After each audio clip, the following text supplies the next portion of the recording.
Mon Seigneur, mon Dieu, je crois fermement que tu es ici, que tu me vois, que tu m'entends. Je t'adore avec profonde révérence. Je te demande pardon de mes péchés, la grâce de faire avec profit ce moment de prière. Ma Mère Immaculée, Saint Joseph, mon Père et Seigneur, mon ange gardien, intercédez pour moi. Nous vivons un temps merveilleux, le temps de Noël, spécialement que nous sommes à la veille de l'Épiphanie, et comme demain nous n'avons pas de 10 minutes. On m'a demandé aujourd'hui de souligner cette fête avec joie certainement. Et en lisant le premier texte de la messe de demain, je suis étonné de voir que, sans que ça soit une répétition, ça ressemble beaucoup à Noël. À Noël, on disait, le peuple qui marchait dans le désert a vu se lever une grande lumière. Hein? On est dans l'ombre, on n'a rien vu, on ne connaît rien. Ici, il y a une nuance. À l'Épiphanie, on dit « Debout, Jérusalem, debout, parce qu'elle est venue, ta lumière. » On répète, la lumière est venue. Et cette lumière qui est venue vient nous rappeler qu'il y a une grande réalité maintenant qui existe depuis la naissance de Jésus, depuis la venue du Messie, qui est anticipée ici par Isaïe dans la prophétie. Et on nous dit la gloire du Seigneur s'est levée sur toi. Alors, l'autre, c'était on était dans l'ombre. Maintenant, il dit debout, Jérusalem, parce que tu es dans la lumière. La gloire du Seigneur s'est levée sur toi. Certainement que sur nous, on est plus que Jérusalem, parce que ça fait quand même 2000 ans et on essaie de seconder, de rester la grande Jérusalem à travers l'Église.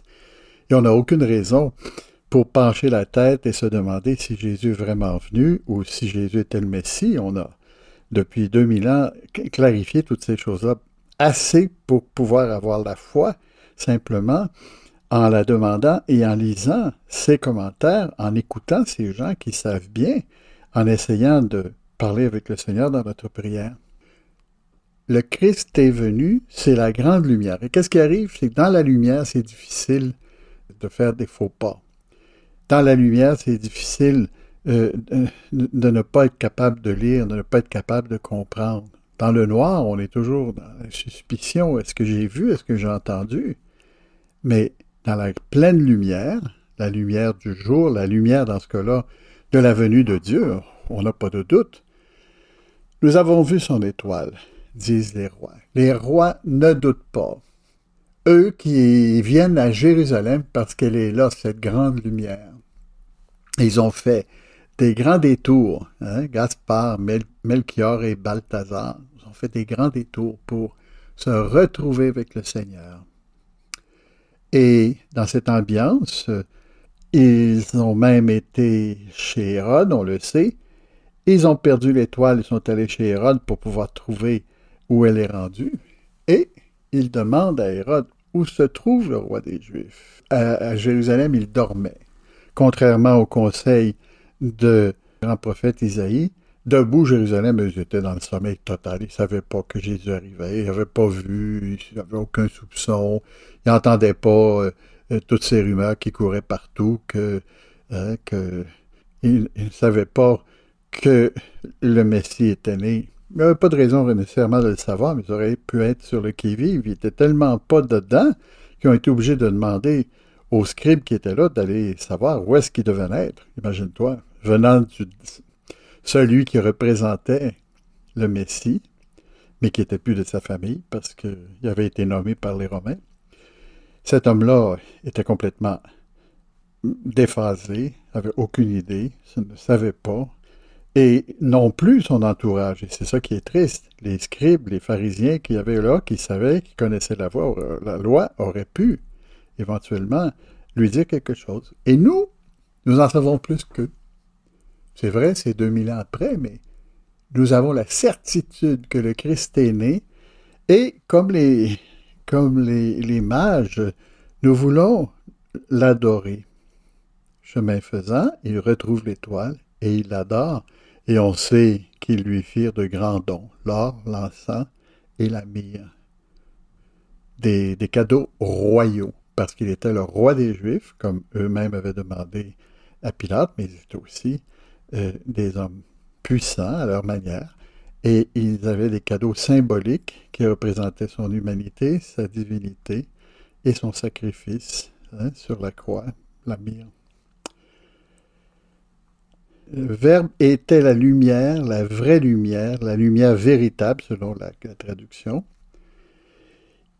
Et il était dans le monde, mais le monde ne l'a pas reçu. C'est triste, hein? C'est pour ça qu'on a encore besoin de se faire dire, de voir cet exemple des rois mages qui se déplacent inconfortablement pour te trouver, Seigneur. Et simplement pour t'adorer. Est-ce qu'on fait ça, nous autres? On fait un détour pour adorer le Seigneur, des petites visites pendant une journée, au moins une fois par jour, aller voir le Seigneur présent dans l'Église. On sait à quelles heures les églises sont ouvertes, ou à peu près. Faire une visite, sauter, être là avec lui, Seigneur. Jésus, tu es avec nous. Tu es non seulement dans les églises, mais tu es en nous. Ça, c'est la grande nouveauté.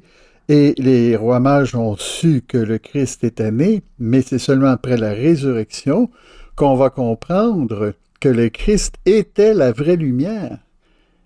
Ceux qui l'ont reçu leur a donné le pouvoir de devenir enfants de Dieu. C'est une belle réalisation que nous avons là, mon frère, ma soeur, devenir des enfants de Dieu. Ah, le Christ est né, le Christ est là.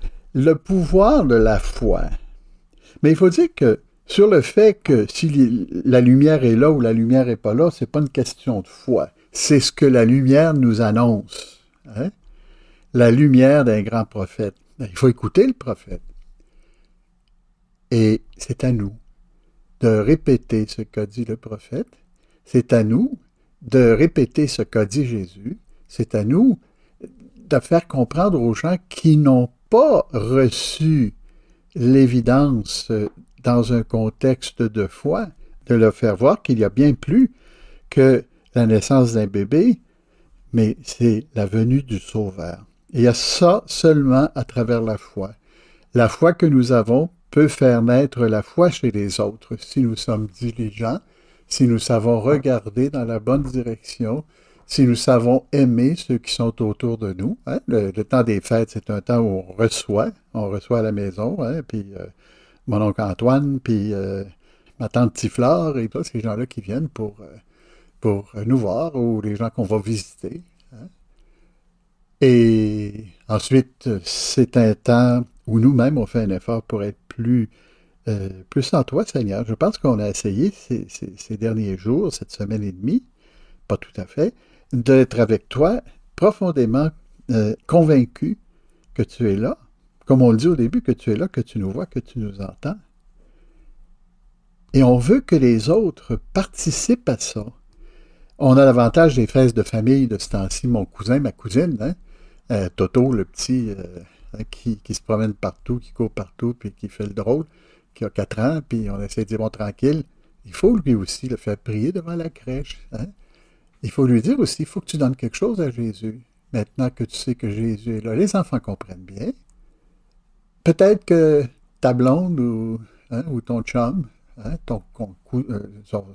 la personne que tu fréquentes, n'a pas les mêmes convictions que toi, qu'elle le voit dans tes yeux. On voyait dans les yeux du roi Hérode qui n'était pas là, on se méfiait. On voyait dans les yeux de Marie et de Joseph que c'était lui. Il y a moyen de savoir où se trouve le bien. Et c'est à nous de souligner ces choses-là, à tous ces gens-là que nous rencontrons encore ces jours-ci, avant de retourner pour quelques-uns à l'école ou d'autres au travail. Essaye, mon frère, essaye, ma sœur, de porter ce message. Hein? Les anges disaient gloire à Dieu au plus haut des cieux, paix sur la terre, disait ça au berger. Maintenant, il nous dit à nous, va toi aussi répéter ce message de paix, ce message de joie, ce message de plénitude. Porte-le autour de toi, à tes amis, à ta famille. Dis-le à qui veut bien l'entendre et même qui ne veut pas l'entendre, gentiment, bien sûr. Regarde comment Marie a toujours été disposée à nous aider, toujours, hein, dans notre vie, dans ses apparitions. Elle est là pour répéter le message de Jésus, qui est venu, qui nous a sauvés. Marie, veille sur moi, Jésus, rappelle-moi le travail qui me reste à faire envers les gens qui sont autour de moi. Il faut qu'il croie dans la foi, et pour cela, je dois croître dans la foi par la prière, par la fréquentation des sacrements. Aide-moi, Seigneur, Marie, aide-moi aussi à être un bon témoin du Christ, une lumière pour les gens qui m'entourent.